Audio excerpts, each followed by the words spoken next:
El candidato presidencial Lázaro Cárdenas apoyó la educación socialista. El 29 de octubre de 1934 expresó: cuando la revolución se preocupa por fundamentar la educación socialista, no lo hace pensando que la educación es un fenómeno aislado en el proceso social. Lo hace porque se está preocupando por resolver los aspectos económicos de la vida de los hombres del campo, del taller, y porque trata de vigilar y completar este momento de edificación revolucionaria, fortaleciéndose en la conciencia de los niños y de los jóvenes mediante una educación adecuada que armonice a la escuela con la economía que se está implantando en beneficio del proletariado, y en donde los principios de un interés individualista irán siendo superados por una economía más francamente socializada. La escuela socialista caminará en una escala social sin interrupción, que parte del jardín de niños, pasa por la escuela rural hasta la escuela técnica y universitaria, creando y manteniendo un estrecho vínculo de solidaridad entre las nuevas generaciones y los trabajadores. De este modo, la escuela socialista llegará a convertirse en un foco de sana actividad social que identifique la vida del pueblo con la escuela misma. En septiembre de este año se discutió en el Congreso la educación socialista. En el México de la época estaba muy presente el impacto de la revolución. Se hablaba de reforma agraria, de derechos laborales, de liberación nacional.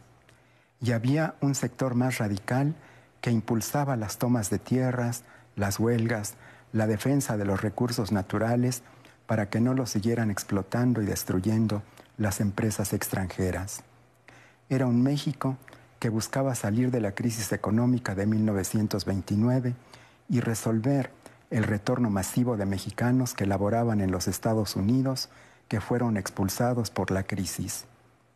El lenguaje de la época y la ideología de muchos de los revolucionarios en el poder hacía referencia explícita al socialismo, a la lucha de clases, a la explotación de los trabajadores, a la necesidad de su emancipación.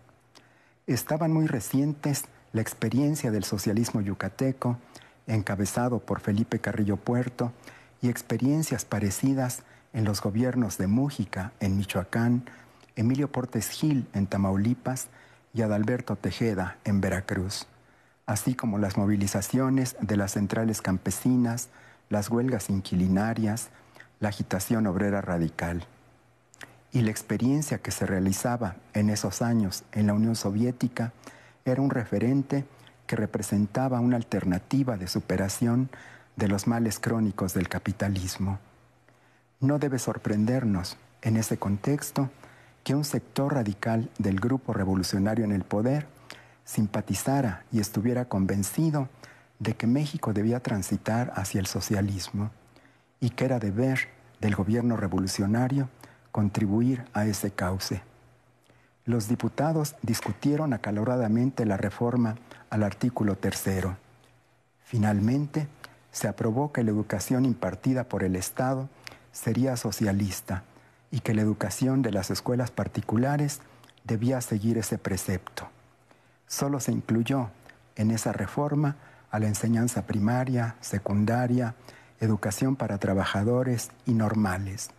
Quedaron fuera el bachillerato y la universidad.